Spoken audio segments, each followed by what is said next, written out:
Well, it looks like Hasbro's getting into the scalping game, huh?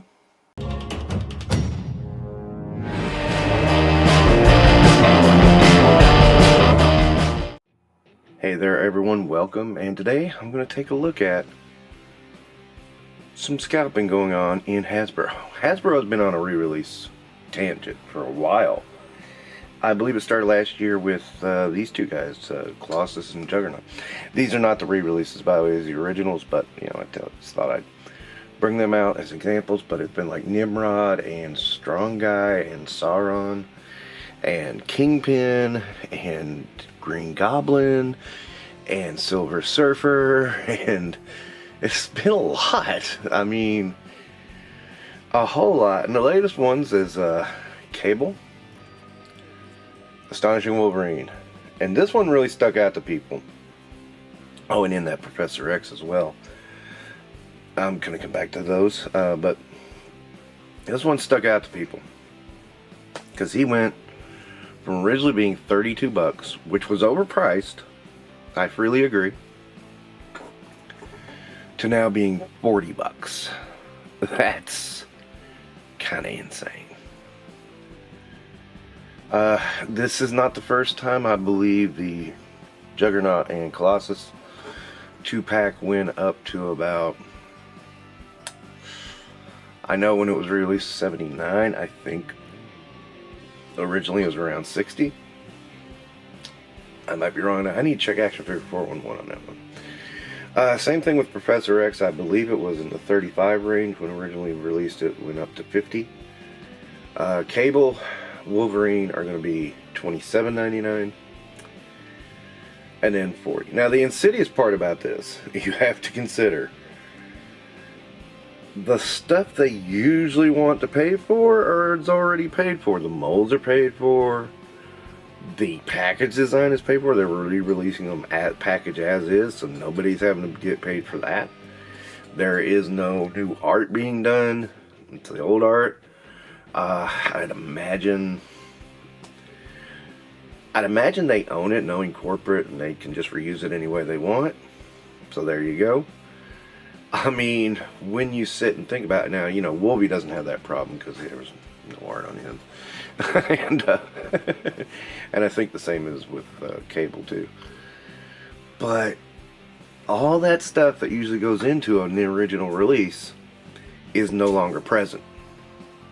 All those costs are no longer present. That's all been paid for, all covered. So now this re-release is pure profit. I mean, they're really only paying for the plastic. You gotta think. I mean, if it was same price, I mean, like, yeah, okay. Well, I mean, that's the price that it was, you know? I mean, they could probably bring it down, but they won't. And I'd mostly accept that. But this is like vastly higher, and I really think, really think they're trying to increase the profitability of Hasbro. They are looking at what's selling on the secondary market. This was selling really good on the secondary market. Professor X was selling really good. We know these two were selling really good. This, because Cable got to be very hard to find. Wolvie was not as hard to find, but he got difficult. I had one secured and then people shit the bed. We won't talk about that right now. Cap, he was not hard to find at all, but it was like he didn't sell very quickly because of the price tag of $32, which was outrageous at the time. And what ended up happening was that on the secondary market, people realized how good this figure was. And it was probably the best Cap we're ever going to get. And I firmly believe that. And then it skyrocketed. So, it was kind of an after effect type thing. And to me, this is, you know, hands down, will always... I was watching Secret War Cap come out. Pretty much the same, except for the shattered shield. I was like, okay, yeah, you know, I don't need that. Doesn't have near the accessories. That Secret Wars Cap, oh, he has butterfly joints. Okay, great, but he lost the all-important scale mail which is the selling point on this figure. So no, we don't need that. And I got a bad feeling that that maximum Thor will probably be the reuse of the 80th body too. So yeah, you have that. To me, man, this is like, this reeks of desperation, because again, they just take what's going on in the secondary market and you're like, oh, we'll just re-release it. Green Goblin was a great example. I was really disappointed when I saw that Green Goblin was selling for so much, and I was like, well, I would really like that Green Goblin. And then it came out as a re-release, and I'm like, oh, cool. And then the same thing with Electro, which I have secured now, and you know, I'm cool with, because I mean, it seems odd to have your Spider-Man villains no Electro. That just seems odd, so that slot's fulfilled. Sandman got a re-release. I still haven't secured that one. The way that's been going, I'm really getting pissed off. I'm just sorry, I am. Something else got re-released. Oh, Rhino. Rhino got re-released. Jesus. My most popular video. Still don't know why. Still have no idea why. Best video by far of any video I've ever done. I didn't get it early. I didn't nothing. It had been out for a while, and I just bought it and like did a video on it, and it was. I'll be honest, it was a shit video. Why did it take off like that? And I've never had a video since take off like that. It's wild to me. Never ever understood it, but there we are. But yeah, I really think Hasbro is, for lack of a better term, they are scalping themselves. And that was a loud truck. I'm sure you heard that. And they're fleecing. I mean, that's the only way to say it. They're fleecing their own company. And, you know, it's filling spots in the roster, too. Because one thing I noticed, I went to there's a couple of sites that keep track of Marvel Legends. These re-releases are not counting in the release schedule. So when you get your yearly totals, the re-releases are not in that. Now, there's not been too many. There was, I think it was about 3 or 4 or 5 last year. I think it might have been 5 last year. And up until now, there was about 4 or 5 this year. And then this end of the year, boom, they just start tossing them out there. I mean, really hard. And yeah, you gotta wonder. I mean, again, it's money. I mean, it's pure money. I don't fault the company for wanting to make money, but this is a business practice I'm a little against. I mean, I recognized it when they did this, but I really didn't want this Professor X, not just because Bobby worked on it. Not at all. I really needed a Professor X. I got 2 Professor X's in a row. I'm really almost passed on this Wolverine, and then I got it. We'll just let that go, okay? I had no problem getting Cap. I just lucked out on these 2 when I got them. I mean, it was just when they were selling out and the prices were going up. So I lucked out on those. I got them, I think, $5 above retail. Not a whole lot, but again, it's pretty crazy when you consider how much of this stuff is going to discount outlets. I mean, I paid full price for the Hulkbuster, and now he's showing up at Ross. Like, wow. Meanwhile, I never saw Detroit Steel do that. I saw Detroit Steel go to clearance, but never to Ross or Ollie's. That I know of. And, I mean, you know, that's the thing about toy collecting and the secondary market. Some things catch on, and you're just like, I wish I bought that. Like, I'm like that with Valaverse and the Scarab. I mean, that is like one of the few troop builder figures I missed because I got in the line late, and that sucker sold out a little quicker than I thought it would. And, you know, if you impress me, I'm like, yeah, re-release the Scarab because it's a cool looking figure. And, you know, I got plenty of the Swarm somehow between the special deployment and the originals that I bought. And I got plenty of Garrison Cavalry, so I mean, it's like, yeah. And Swarm Sentry too. The gold one. I got plenty of them. So, I mean, it's like, yeah, it is that thing you want re-releasing to happen because you missed out. And which causes FOMO later. Here's the thing I think is going to ultimately happen with this. The FOMO is going to go away because they're going to be like, I'll just re-release it. Power Princess is up next. I still need her to complete the Squadron Supreme. Yeah, I went and did that because I got the other two at Ollie's. And I was just like, well, I'll figure out something with Power Princess. And again, it's like nobody expected that one to sell out. It was weird. It was just a weird bump in the collecting world. It happens. Happens all the damn time. Like, I know when I bought my Archangel, I mean, he was $34? $32 maybe? I didn't know that figure was going to go up to $100. I had no idea.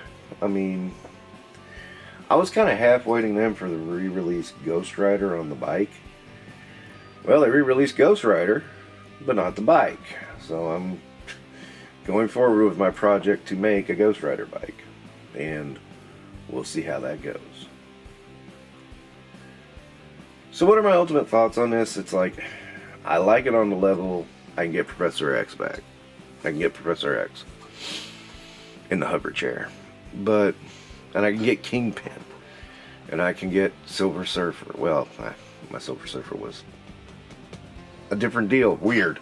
Like 3 days before that was announced. It was weird. But Larry got it for the same price as, the re-release. The way things go sometimes. It's a funny thing about collecting. You find yourself a great deal and then like, oh yeah, we're going to re-release it. Be a little better. Well, Silver Surfer still is not better. They still haven't improved it. We'll wait a while. But I doubt they'll ever improve this cap. I mean, butterfly joints would be nice, but I don't see them as being necessary. Butterfly and toe joints are those two points of articulation. I'm kind of going, it works on some, but it's not necessary for everybody. And I don't need butterfly joints on Juggernaut, for instance. That's a waste of articulation. But honest to goodness, it's almost like the Marvel Legends line is going to be a re-release line now. And that does cut costs a lot, but is it a sustainable model? I don't think it is. And I'm not sure how long or how far this is going to go. It could get interesting. And we'll see how interesting it gets. But I think it's pretty strange. And again, I think, they're releasing so many at the end of the year. It's like, this is a profitability thing. They want to make a little extra dough and make the line a little bit extra profitable. A little bit more profitable, not extra profitable. And I started to pull down a whole lot of the re-releases they're doing, and I just decided, nah, it'll be okay, because, I didn't need to pull down Strong Guy and Sauron and Nimrod and, all the things they've re-released. And I wouldn't doubt they'll re-release the Blob at some point, which is weird to me, but okay. Who doesn't have Blob? Who wants Blob at this point? I don't know. But I can just about bet on it because that's the way it's going, man.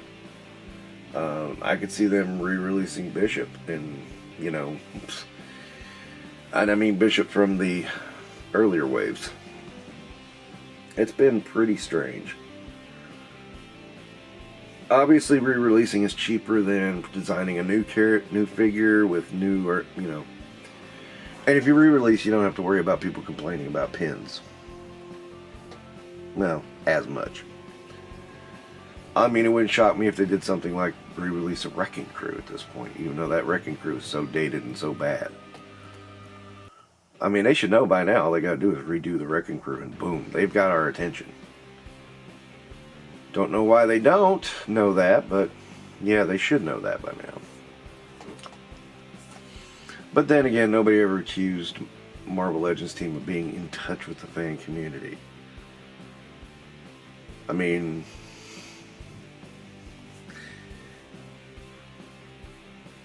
well, we could talk about the encounter with Jersey Maniac at New York Comic Con all day, but that's beside the point. To me, however, I'm still a Marvel fan. There are still some tidbits I want from Marvel. Executioner's a perfect example. Cardiac's a perfect example.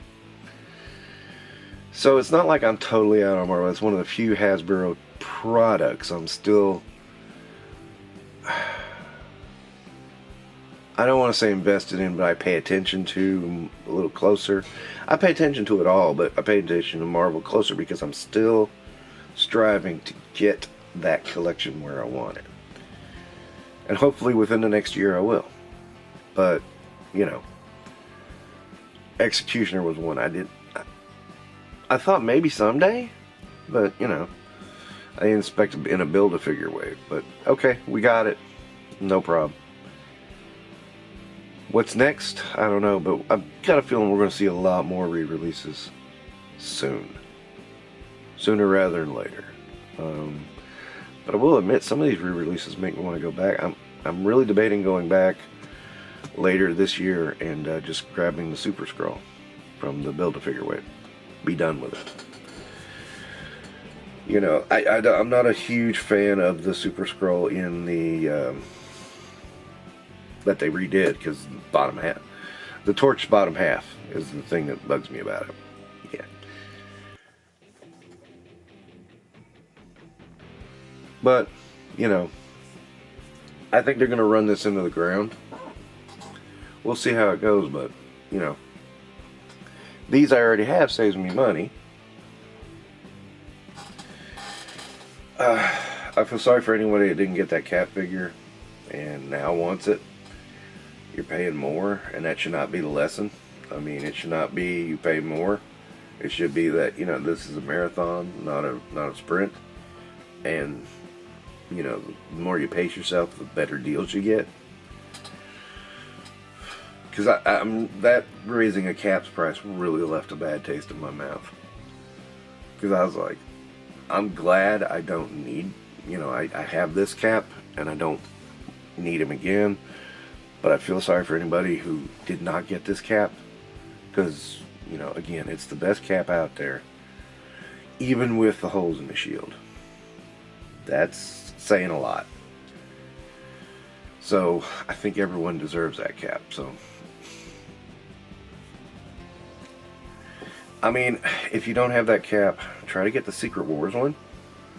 From what I can see, that's almost just as good, except it doesn't have as many accessories, and has the broken shield. But you got the same problem with this one. You have to swap out a shield from one of the other Caps, like, you know, Ultimate or Bucky or whatever. That's all I can think of right now. Thanks so much for watching. Don't forget, like, subscribe, comment. Help the algorithm. Man, my algorithm needs help.